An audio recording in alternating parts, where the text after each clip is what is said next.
کیا کبھی آپ نے غور کیا ہے کہ رزق کی تنگی صرف پیسوں کی کمی نہیں ہوتی؟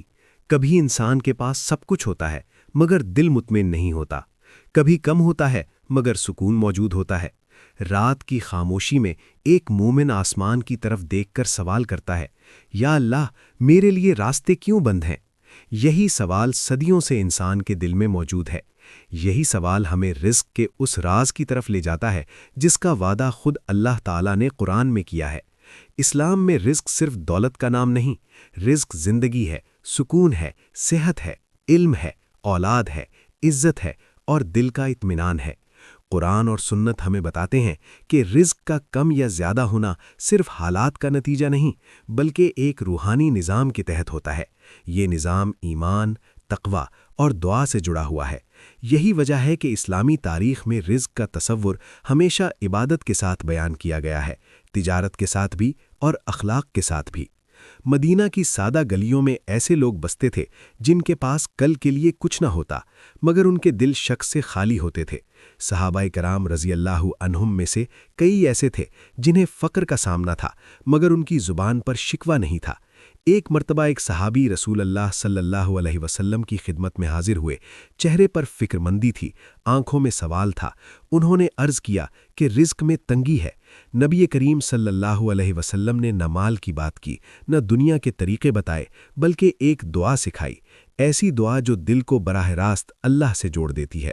قرآن ہمیں واضح طور پر بتاتا ہے کہ جو اللہ سے ڈرتا ہے، اللہ اس کے لیے نکلنے کا راستہ بنا دیتا ہے اور اسے وہاں سے رزق عطا کرتا ہے جہاں سے اسے گمان بھی نہیں ہوتا۔ یہ محض ایک وعدہ نہیں بلکہ ایک دائمی قانون ہے۔ تقوی رزق کا پہلا دروازہ ہے۔ اسلامی تاریخ میں ہم دیکھتے ہیں کہ جن لوگوں کے دلوں میں تقوی پیدا ہوا ان کے حالات بدل گئے۔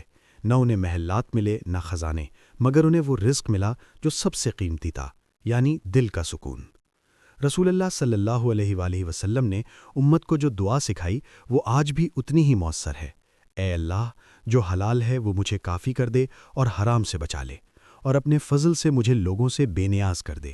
یہ دعا صرف رزق مانگنے کی نہیں بلکہ کردار کی حفاظت کی دعا ہے۔ اسلام میں رزق کی برکت حلال سے جڑی ہوئی ہے۔